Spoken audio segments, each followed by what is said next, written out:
Ito na yung chika. Malungkot sila. Actually kami din malungkot. Namimiss namin sa Babli. Ang pinakamamahal na Babli ay wala na.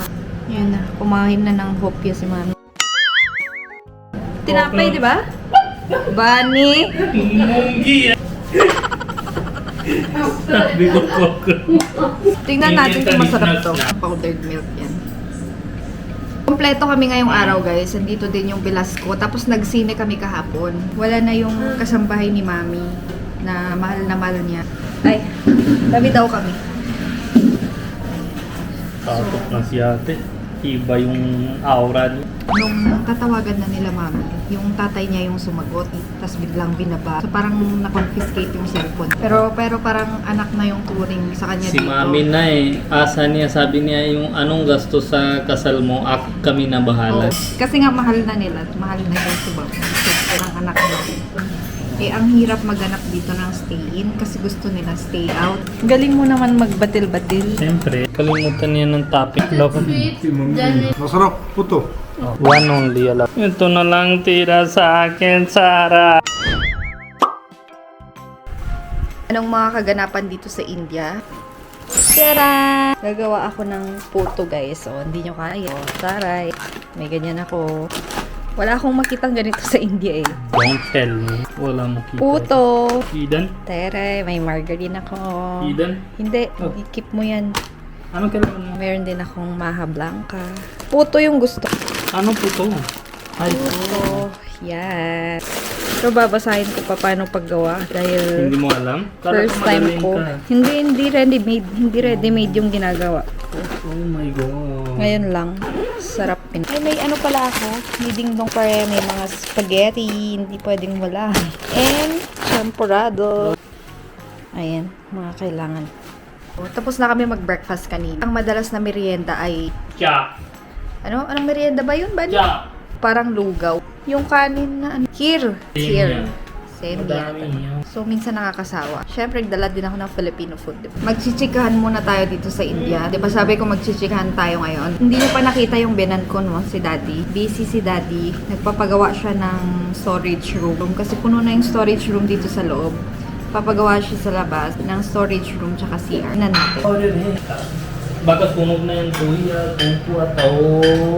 Bili kami ng Goldilocks na Kopya. kopya kaso after one day na parang hindi na siya masarap.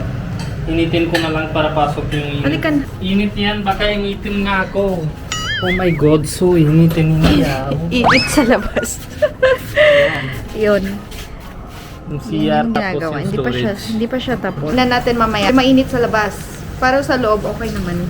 Ayan. Iba na yung tagalinis. Ito na yung chika. Malungkot sila. Actually kami din malungkot. Namimiss namin si Babli. Wala si Babli. Ang pinakamamahal na Babli ay wala na. Hindi na babalik ang Babli. sabi ni Mami, puntahan nyo sa bahay niya. Kunin nyo si Babli. Ayan na yung hopya. Yan na yung favorite ni Bazit, munggo. Munggo ba sa loob? Ay. Yan na. Kumain na ng hopya si Mami. Hindi mahilig sa tinapay, di ba? Bunny? Munggi Tigim nga. Patikim. Sabi ko ko na ito. Yan lang yung ginagawa buong araw. Node TV. Tingin yung upuan nila. What is this, man? Hopia. It's made of cockroach paste. Oh, Very tasty. very tasty. Very favorite in Philippines. Nice. Kita niyo? Bigyan natin si Daddy. Aral ng libro. Daddy, But, Hopia. thank you. Kaya Very tasty. madalas favorite sweet ko sa Philippines. Pag warm pala, masarap siya. Trinay namin kagabi, parang nag-iba yung lasa, sabi namin. Tapos ayaw namin ibigay sa kanila. So anong gagawin natin dito? Dati din kain ko ito. Pero hindi siya masarap dati. Tingnan natin, pasarap Ginawa ni Filipino traditional snack. First time ko gagamit nito eh. So meron palang dalawa siyang laman. Kailangan ng water, sugar, tsaka mantika. Mag-add na lang ako ng powdered milk para masarap na masarap. Tingnan natin kung masarap to. Yan. When we were kids, ito yung chips namin. Traditional Indian biscuit. Meron tayong bowl dito. Masarap yung kinain ko ah. No? 200 grams Ilan ito? powdered milk yan. Sige, sige, dagdag mo. Madami para ano siya, powder siya. Sige na, parang mas matamis siya. Yan, okay. 3 tablespoon of mantika. Parang gusto ko lagyan nito. Bagay ba yun? Sugar. Ano tawag na sugar na lagay ni Daddy? Sugar Daddy? Ay, steamer. Kailangan pala ng steamer. May steamer kayo? Gawin natin. Paraan. Gawa namin ng paraan. Wala kaming steamer. Bas, ano nasabi si Daddy lagay ng sugar? Sugar Daddy? Daddy sugar. Check mo nga 1/2 ba talaga yan? Yes po. Parang I don't trust you. Tapos lagyan mo ng olive oil. Hindi. Kompleto kami ngayong araw guys. Andito din yung bilas ko. Tapos nagsine kami kahapon. Okay na yan. Here is cup. 1 cup of water. Ano pa po? Ano pa yun? Kung tinatanong nyo mahilig ba si Baz sa ganito, hindi siya mahilig. Ako lang yung mahilig sa Dapat puto. masyado sweet siya pag ako. Oh, Para sa kutsinta, kasaba, Kasaba is favorite. pichi-pichi, yan. Ako mahilig ako sa ganun. Si Bunny yung hindi mahilig sa kakanin. Hindi, kasaba kain ko na eh. Kasaba lang. Pansin nyo, hindi ako masyadong Ako na mix mahal. Balik tayo dun sa chika. Ako na mix. So, wala na yung kasambahay ni Mami na mahal niya. Mahal na mahal ng buong pamilya. Si Babli is 2 years mahigit siya dito na stay in. Ako na mix dahil sa asawa ko habang chika siya kasi para concentrate niya sa chika. Ayan. May madami din nagtatanong dito, saan na nga daw ba si Babli? Kasi subaybayan niyo, di ba, yung India vlogs namin. So, si Babli ay para siyang... Ito daw. Ay, dami daw kami. Takot na si ate. Iba yung aura niya. Takot? Katakot. Ate, hindi ako sabi sa iyo ng mali. Mabait ka siguro, pero ako Ano? takot sa iyo. Baka galit ka. Takot ka? Mahilig ako sa yung masaya mata. Yung mata mo, Hindi masaya ang mata niya? parang sa akin. Very Ano? scary. So, ito na nga. Hindi na tayo natapos sa chika eh. Oh. So, nalaman kong wala na si Babli nung nasa Philippines kami. Ah. Gusto tumawag yung binan ko. Try nyo nga kontakin si Babli kasi hindi makontak. Kasi nagpaalam siya noon na attend ng kasal.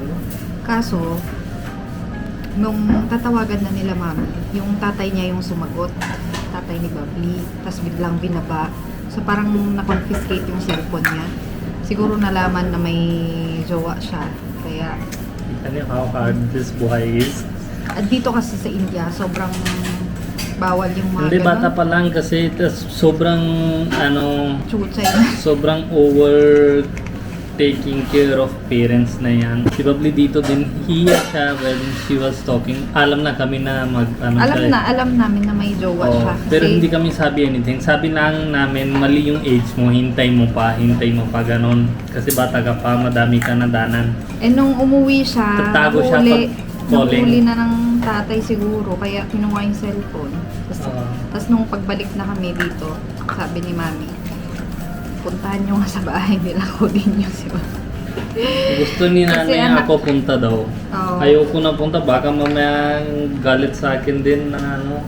Alam mo din ba yung address? Hindi rin, di ba? So magtatanong kung kamag-anak ba si Bobli. Hindi siya kamag-anak. Pero parang anak na yung turing sa kanya Si dito. mami na asa niya, sabi niya yung anong gasto sa kasal mo, kami na bahala. Oo. Kasi gusto nila na kasal niya lahat ng gastos Kasi sila ano mami guys, daddy. ganito. Hindu yung religion ni Babli. Hindu. As I observe dito sa India, sa observation ko, mas mataas yung pressure pagdating sa Hindu sa kasal. Lalo na yung mga dowry, ganyan. Tapos babae talaga yung sumasagot. So sila mami and daddy nagsabi sila na parang sila na, kahit sila na yung gagastos. Kasi nga mahal na nila, mahal na yung si Bob. Super. Parang anak na. Sila na gagastos sa kasal niya. Kaso wala na si Bob. Ako parang umaasa pa ako na baka bumalik siya. Kasi Si Sarah na gusto niya, ilang beses na sabi niya, kontaktin mo na. Kaso yung cellphone niya patay, wala siya Facebook, Wala na. wala siya ano. Kami hindi pwede interfere sa family matter ganyan diretso kasi baka gusto niya din na it's just kasi minsan ikaw sabi mo, babli wag ka kasal, tas mamaya sabi niya, sige gusto ko na, gusto ko na eh. Database, mali. Dapat sabi nila sa atin na ano nangyari. Yun yung missing part. Dapat we should know what happened na kasal ba siya, kailan ba yung kasal. Or huli lang, bawal siya na lumabas. Kasi I have experienced that dati yung sa 167 girlfriends ko, yung iba pag huli na bawal sila labas. Kasi ganun dito guys, medyo conservative yung ibang pamilya. Hindi Tago pwedeng, nila sa kwan. hindi nila pwedeng malaman na may jowa ka. Di ba sa atin medyo open na kahit papano. Yun na, first time sabi ni Sarah, sige usap mo sa mommy daddy ko para kasal ka. Sabi ko ayoko kasi yun alam ko na dito yung culture na pag malaman na yung parents, tas ikaw mismo sabi, ay mahal ko na yung anak mo. Barilin ka nila. So, may mga ganun pa. Although may mga ano naman na, may mga open na rin. Kahit pagdating sa mahal kanila. ka, still dumadaan ka through parents, hindi ka diretso. Kaya nga hindi ko masyadong na-expose si Babli dati. Kasi may mga comment na masyadong aggressive na mga Pilipino. Uy, ang ganda niya, ang ganda ni Babli ah. Gusto ko makuha yung number niya. Gusto ko Bawal maging yun, jowa. bawal. Ay, naku, pag nabasa yun ng pamilya niya. Patay. Kaya hindi ko masyadong na-expose. Kaso ngayon nawala. Diba? Naghanap sila ng stay-in. Eh, ang hirap maghanap dito ng stay-in kasi gusto nila stay out. Kasi may mga family din sila. Yes. Ayaw nung mga asawa nila ng stay-in. Stay out lang. Kasi pag uwi nila ng bahay yung stay out, mag-aalaga pa sila ng anak. Tapos magluluto sila Yun. din. Tapos yung mga stay out dito, medyo social sila. Minsan nakamotor sila, tapos ang daming bahay na pinupuntaan. Mga stay out. Nakamotor or nakabike, depende. Kasi most of gusto ng stay out talaga para they can chill with their family. Oo. Gusto Bahira nila lang bumalik ng sa ganyan bahay ng nila. big. Sa case nila mami and daddy, mas kailangan nila ng stay-in. Kasi matatanda na nga din. Yes. So, ngayon, pahirapan maghanap ng kasama sa bahay. At nahihiya din ako. Sana may mahanap na kami. Galing mo naman magbatil-batil. Siyempre. Alam mo yung batil? Tagalog? Ilaw. Hindi. Mix. Ganun no. Batil. Ganun. Ano na bastos mo ko talaga. Mix lang Ganyan magaling. na yung ginagawa mo, di ba? Kasi bawal. Di ba? Anong gagawin? Next. What's next? Hindi? Siyempre, human nature yun. Anong problema doon? Ano? Wait lang. Lagyan mo nga ng oil dito para ganun-ganun. Dati? Ganda jogging song dito. Ganda na ng texture niya. ਹੈਗਾ ਤਾਂ ਸੀਗਾ ਉਹ Kakagulo na. Kakagulo sila dito. Walang steamer. Pero hard ho jaange. Hindi na alam talaga itong lalaki. Lagay niya na walang init yung tubig.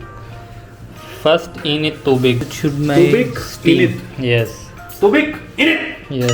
Saka lang lagay ito. Sarah hey tubig init Desi systems. Pwede kaya din plato na lagay. Patong plato lang. Pwede rin. Since meron kami ito sa bahay, pwede na yun din. Yung katulad sa Philippines, madami bahay meron steamer, di ba? Kasi ginagawa. So sa South India side, madami din sila meron na steamer sa bahay kasi yung food nila is made on steam, mostly like idli, rava, something ganon. That these things made on steam. So meron sila ng ganito. Kami wala, puro roti, yun lang marunong namin. Flour yan, tusok dito para hindi labas yung steam. Ito masipag na babae. Yan, steam started work. Now your plate is dancing inside. एक मिनट रुक फिर Okay. ना रुक There should be जुगाड़ is failing there should be a thing which not bounce. Mom was right. She said use with butas yung plate, hindi ganyan. Ang talino talaga ni Mami. Lagay natin ulit. just reverse Let's see. lots of steam coming out Yan. Takip na. So, hintay natin ngayon 20 minutes. Pakilamero talaga. And your own business. Let it on us. Yan. Kalimutan yan ng topping. नीचे वाले पे भी लानी होगी May merienda na kami mamaya. Ngayon naman, kakain na kami ng roti. So, kami na magluluto ng roti. May nagawa ng ata. Nakamasa na. Iluluto na lang. So, ganito yung ata. Taray. Nandun si mami. Ano ba? Ako luto. Hindi mo alam yung blood niya is mataas. Sabihin ko. Ito guys, ano lang to, wheat flour lang tapos may tubig. Tapos mamasahin mo ng matagal. Yun lang naman. Kasi may magtatanong paano daw gawin. Tubig lang tsaka wheat flour. Yun lang. Tapos bibilugin mo, tapos lagay mo na doon. Pero, Dito guys, hindi ka pwedeng baliktad ng baliktad. Kasi- alam na. Maninigas yan pagka puro ka baliktad. Ngayon alam na si ate. Oo. Dati ginawa niya kahoy na roti. Nung unang-una kong gawa, syempre parang chips yung gawa ko. Alam mo yon, parang kumakain ka ng chips. Kasi ganun, flip ako ng flip na ganyan. Eh, yung moisture niya, wala na. So, kain na yung asawa ko ng chips. Di ba okay lang sa'yo dati? Okay lang. Parang lang kayo. Ganun talaga. Ako na. Anong problema dyan? Kain mo. Iba kasi yung ata. Iba ata ni mami. Ganun. Iba yung ata ng Philippines. Ganun yung sinasabi ko. Ngayon, okay na Philippines ata? Okay naman. Oo. Technique lang, iba. Hindi yung ata. Kasi hindi pa ako nag-i-India noon. Yun na. Sariling sikap lang. YouTube lang ako noon. Ngayon alam ka na. Bago ako nag-India guys, luluto na ako ng sarili ko. Pati ulam, Indian na ulam, ganyan. Tanong siya sa akin, when her first flight, tanong siya sa akin, turo mo ko konti-konti sa kitchen ha? Hindi pwede, alis ka alis, doon ka dapat. Okay ba yung roti ko? Bilog na? Ganyan ba gusto? Kasi tinatakot ko siya. Sabi ko pag hindi bilog, ginajudge nila na hindi ka marunong. Tapos pag hindi na soft, sabi nila ano ba yung babae na hindi na marunong magluto. Pero in fairness, masarap na luto niya ngayon. Ang pinaka-hassle lang dito guys, yung nagmamasa ka ng matagal. Lalo na pag maramihan, yun yung mahirap. Tapos kung mainit yung area, ay yun yung nakakapagod pag mainit. Pag winter, hindi mo feel yung pagod mo kasi malamig. Pag ganitong summer. In fairness, dito sa bahay nila Bajit, maganda yung ventilation. Hindi siya yung kulob na bahay na sobrang init sa loob. Silipin natin yung puto. Tcharan! Ang puto ng Pilipinas sa India. Tikim natin mamaya. Ulam ay bell pepper, tapos ay sili? Sili daw, green chili, tapos may filling siya sa loob na besan.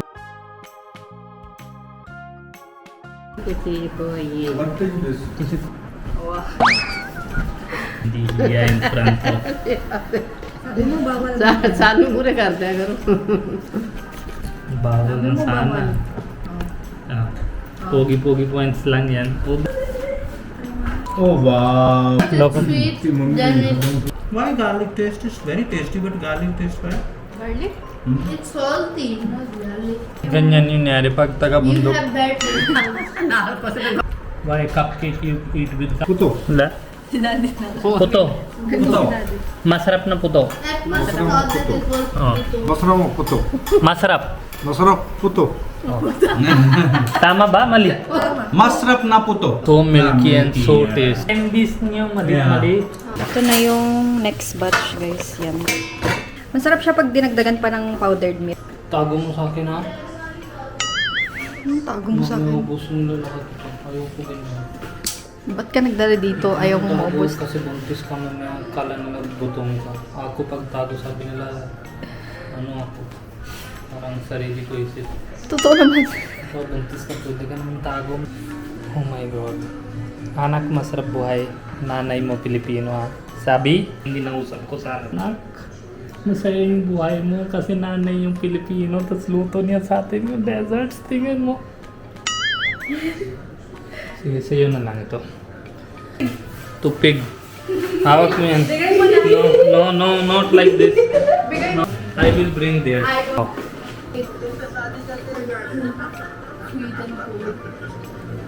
One only allowed at a time.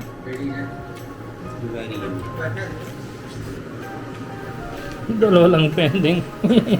Ito na lang tira sa akin, Sarah. Konti lang si Sebi, 1 bite. Bakakan. Oh my God.